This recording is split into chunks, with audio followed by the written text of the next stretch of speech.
This is what they were running out there. Vice President Harris came and visited my restaurant.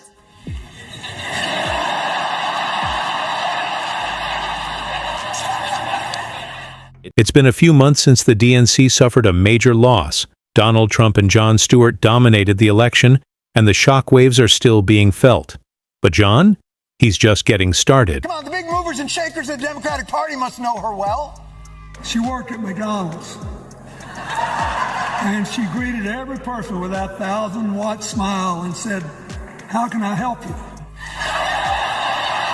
Jon Stewart has been on a relentless streak, sharply criticizing the DNC from all sides. And his latest move, a full-scale takedown. No cheap shots, just focused, cutting analysis. If you're into honest political commentary, now's the time to subscribe. So where did Stewart start? With the DNC's biggest misstep, trying to spotlight Kamala Harris without showcasing real results. Instead of highlighting accomplishments, they leaned on buzzwords and surface-level hype. Of course, an important part of tonight was familiarizing people with the Democratic nominee's biography, a hallowed walk through the trials and tribulations that formed the ethos and spirit of the Democratic nominee. They tried to market her like a brand new iPhone. Flashy on the outside, but missing the real features. And Stewart didn't let that slide. He called out her biography as all image. No impact, no clear leadership, no memorable wins, just a loop of photo ops and vague sound bites. Then came the moment. Stewart paused, looked at the audience, and with a simple shrug, delivered a punchline louder than words. Until tonight. They didn't have a lot. Thin on the anecdotes, quite frankly. Or the crowd erupted, because Stewart said what many were thinking but few dared to voice. The DNC didn't just miss the mark. They underestimated voters by backing a candidate without a clear track record. Stewart wasn't calling it bold strategy. He was calling it out. No major achievements, no standout leadership moments, just a resume built on appearances. And that leaves one big question. After 4 years as vice president, what lasting impact did Kamala Harris really make? This is what they were running out there. Vice President Harris came and visited my restaurant.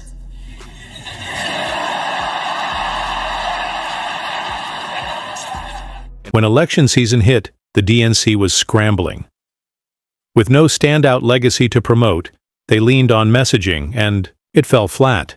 No defining legislation, no major leadership moments, just polished speeches, awkward interviews, and silence when it mattered most. Her role began to feel more like PR than governance. Yet now, the DNC expects voters to believe she's ready for the top job?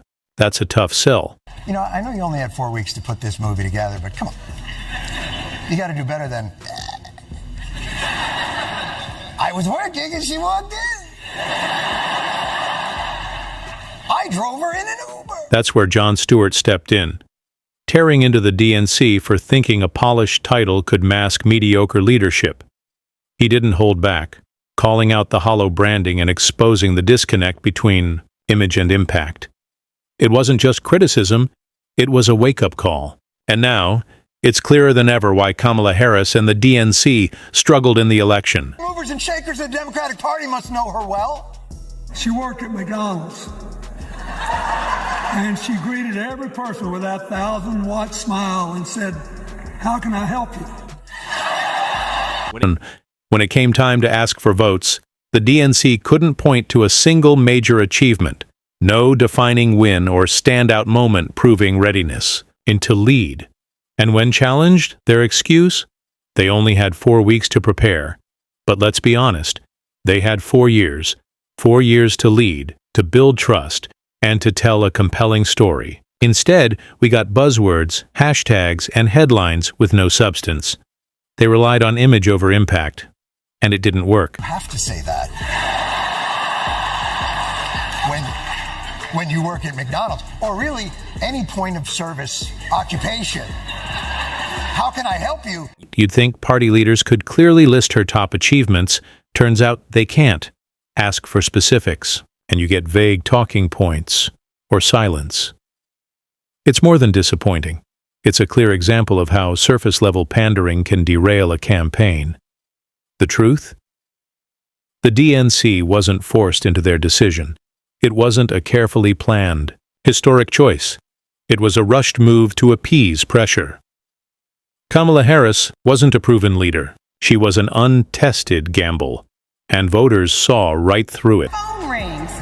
It's Kamala Harris. She called me. My phone rang again, and it was Vice President Kamala Harris. If you're lucky enough to be her friend, she calls you on her birthday. And Kamala Harris wasn't propelled by grassroots energy or major policy wins. She was selected for image, not momentum. No surge, no spark, just a strategy rooted in identity, politics, and it backfired. Jon Stewart didn't hold back, cutting through the noise with precision. He compared it to retail. If you're going to sell something, bring energy, authenticity, and a product people actually want. The DNC didn't, and voters noticed. She calls you on her birthday?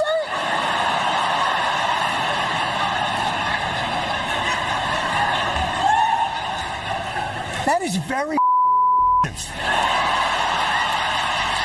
The DNC pushed a candidate the public never rallied behind.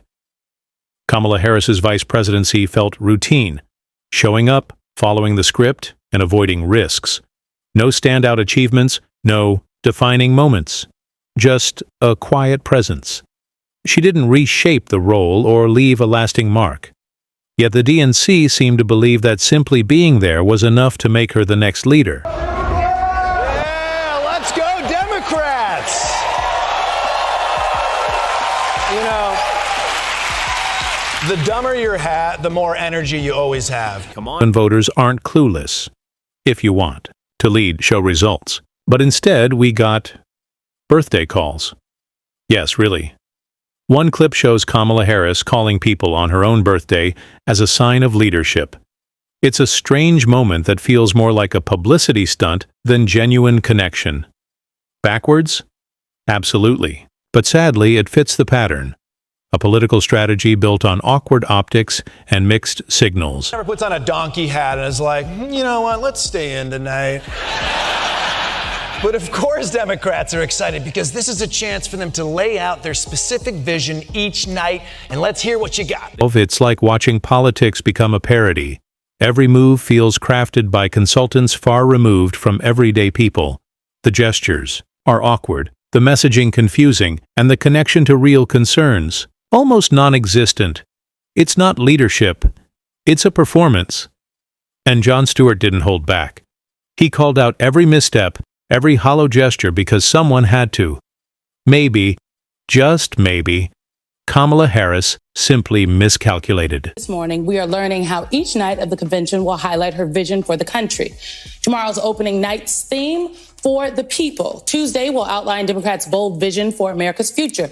Wednesday, they're calling a fight for our freedom. Maybe it was just a slip-up, maybe a harmless flub. But with this team, you never really know. When chasing votes, facts often take a back seat, and the line between mistake and manipulation gets harder to see. That's the game, and Jon Stewart isn't the only one calling it out. Enter Michael Costa. He took aim at the DNC's disorganized and tone-deaf convention prep. And honestly, he had a point. The whole event felt more like a circus than a serious movement. Policy move by the Democrats. Tuesday is for the future, and Thursday is also for the future. How do you have themes that are so vague and then still run of ideas by Thursday? Instead of focusing on a clear message or showcasing real leadership, the DNC leaned into distractions, flashy slogans, awkward performances, and TikTok-style theatrics. The convention felt more like a streaming special than a serious political event. No strong ideas, no clear direction, just a parade of viral moments and celebrity cameos. When strategy gets replaced by spectacle, voters tune out, and that's exactly what happened. Democrats also released a very detailed party platform, and you can tell how much time and energy they put into it because they forgot to replace Joe Biden's name with Kamala's. Yeah, and that's not just lazy, guys, it's risky. That wasn't connection or leadership. It felt like political theater, a glossy attempt to mask weak messaging with lights and flair. Last year's DNC rally promised something big, a bold, strategic convention that would show real vision. Expectations were sky high. But what did we get? Flashy slogans, vague promises, and surface-level performances that barely addressed real issues. Once again, it was style over substance. And now the rumors are flying. Are swirling big time. Everybody's talking about it, that two of the biggest names in music, Beyonce, Taylor Swift, might make appearances. Holy shit, did you hear that? A completely unsubstantiated rumor about Taylor Swift and Beyonce. It was all flash, no fire. Instead of using their platform to lead or inspire, the DNC filled it with glitter and scripted applause. What should have been a powerful moment felt like a low-budget variety show. Cringe-worthy cutaways, strange pacing, and lines that landed like bad sitcom jokes. Beneath the bright lights and forced cheers, nothing real. No clear plan, no conviction, no energy. They had the spotlight and the chance to make an impact. Instead, they chased polish over purpose. Optics took priority. Results were an afterthought. And voters noticed. They saw past the rehearsed lines and influencer-style delivery. People don't want a pep rally. They want leadership. But the DNC showed up with smoke and mirrors. It didn't just fall flat. It backfired. The issue runs deeper than weak messaging. It's disorganization, carelessness, even their official platforms were out of date, still showing Biden instead of Harris. That's not a small mistake, it's political negligence. If the party can't manage its own branding during an election, how can it be trusted to manage the country? This isn't a small campaign. It's a national party, yet the execution felt amateur, filled with red flags that point to a broken machine behind the scenes. And here's the twist. The media didn't just stand by. They joined in. Instead of asking tough questions, they amplified the narrative. Journalism gave way to cheerleading. Facts were filtered, criticism was buried, and anything off script was swept under the rug. The media's job is to hold power accountable, not protect it. But in choosing spin over scrutiny, they didn't just fail the public, they failed their mission. That matters. The DNC's collapse wasn't about one bad moment or one weak candidate. It was a perfect storm of arrogance, disorganization, and obsession with appearances. They didn't just fumble. They never showed up ready to play. And the press, instead of holding them to the fire, helped sell the illusion. In the end, the party bet on image over integrity, and the result was a loud, public, and preventable defeat. That's a wrap for today's breakdown. If you found this eye-opening, hit like and subscribe. We've got more deep dives coming soon. And drop your thoughts in the comments. I want to hear what you think about this political meltdown. Thanks for watching, and I'll see you in the next one.